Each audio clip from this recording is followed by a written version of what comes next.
Now, today we will discuss about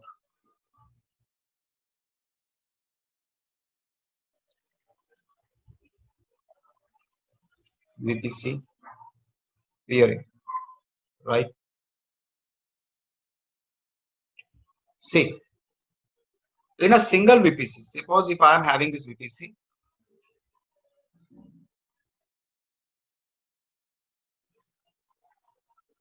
in this VPC, suppose I am having, this is my VPC 1. Suppose I am having few machines, EC2.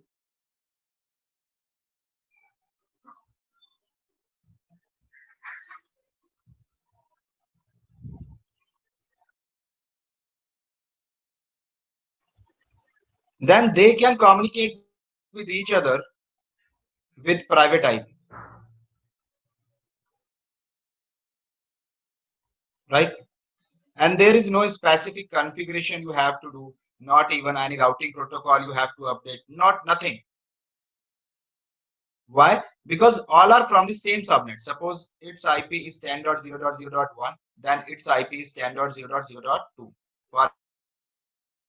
For example, its IP is 03. So both are from the same network, right?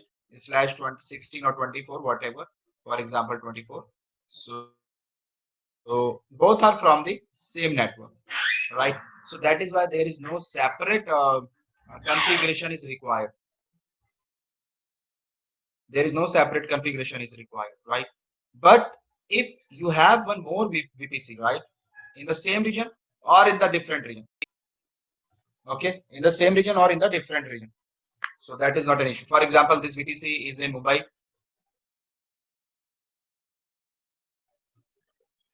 and this VPC also in Mumbai, right? This is my VPC 2. So if there is any machine, for example, EC2, and this machine wants to communicate, then they cannot communicate. Okay, directly they cannot. Why? Because this VPC is isolated from outside, right? No one can enter. No one can enter. But if you want to establish a connection, then you have to establish a tunnel between these two VPC. And that tunnel is known as VPC peering. It means then this machine can communicate with this machine with private IP, not with public. Private IP. Suppose this is 31.1.1, for example. So this private IP can communicate with this IP. There is no need of internet. Even suppose this VPC is in Singapore and this EC2 instance wants to communicate with this instance in Mumbai. Even then you can communicate with private IP. No need of public IP from Singapore to Mumbai. Why? Because both VPC are part of AWS. Okay, both VPC are part of AWS. And AWS is having its separate paths, you can say, or separate cables for each data center. Suppose we have one data center in US, we have one region in India, we have one region in, suppose, Singapore. Then all these data centers are connected with a dedicated cable. Okay, there is a dedicated cable between each other. So this VPC in US can communicate with VPC in India with private IP only. There is no need of internet. No need of internet because they have a dedicated path. So through this path, they can communicate. So VPC and VPC, they can communicate. But peering is important. Without peering, you cannot establish a communication. So if you establish a communication, then you can do this peering. So first, what we have to do, VPC peering. First lab today, we will do VPC peering in a same region.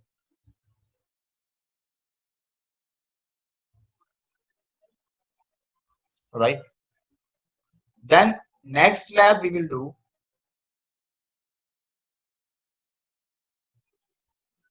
VPC to VPC peering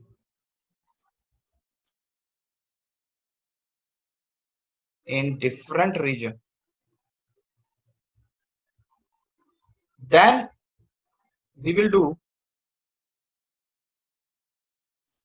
VPC NACL, Network Access Control List.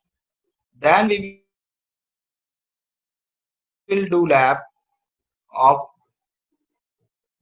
VPC. There is one more lab.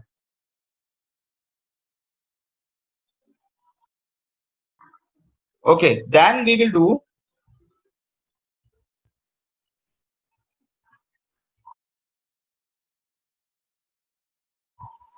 VPC endpoint lab. Okay, so today we will cover all these labs. We are trying to cover all these labs. Okay, so peering concept is clear to you. So now what we have to do, see for peering, I am telling you the scenario. First one, we have to create a VPC. Okay, so we have to create two VPC basically. Okay, so suppose I am creating this VPC, name it as VPC1, and this is VPC2. Okay, and both are in this same region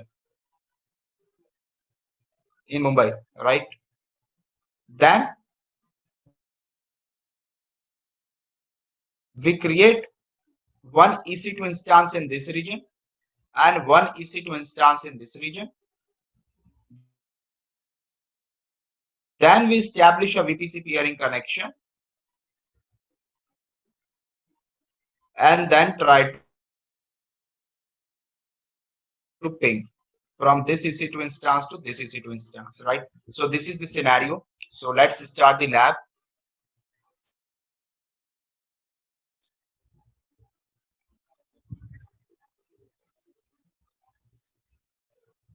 So I am in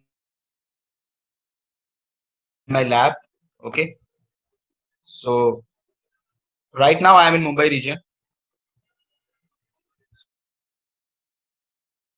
So go to running instance. So go to services.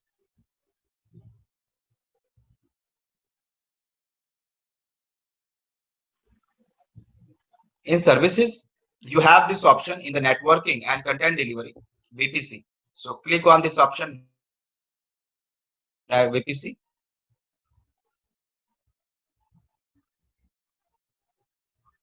Now click on your VPC, create VPC.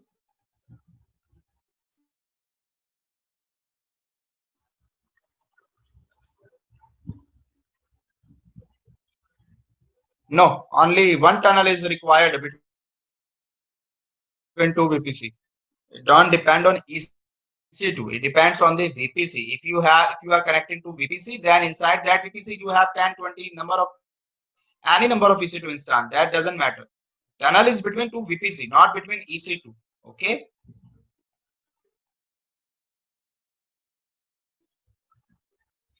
So now create VPC. Name it as VPC1. CIDR block, you can take 10.0.0.0/16. Tenancy default and click on create. Close. Now create one more VPC. Name it as VPC2. CIDR block is 192.168.0.0/16. Now click on create.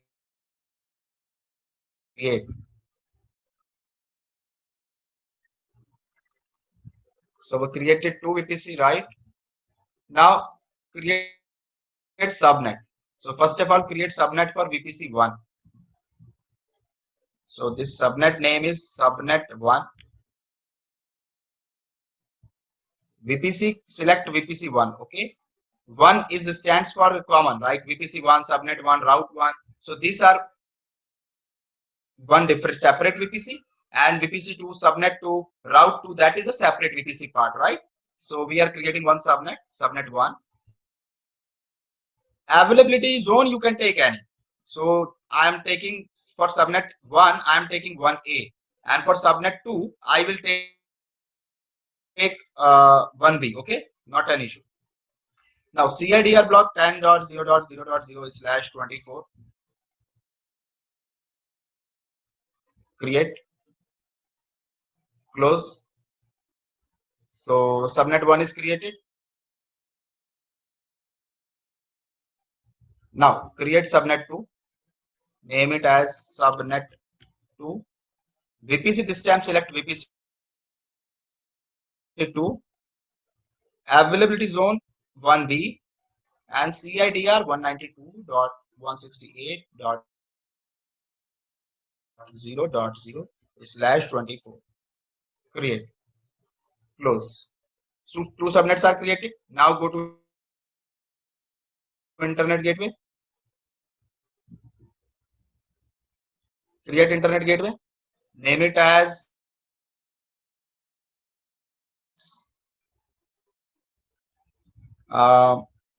IGW1. Create.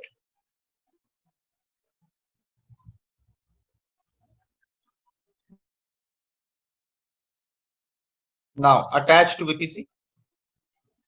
Select VPC1. Attach. So IGW1 is connect. Now create one more for VPC2. So create internet gateway. Name it as IGW2. Create internet gateway. Now attach to a VPC, this option. Now connect this with VPC2. Okay, and attach.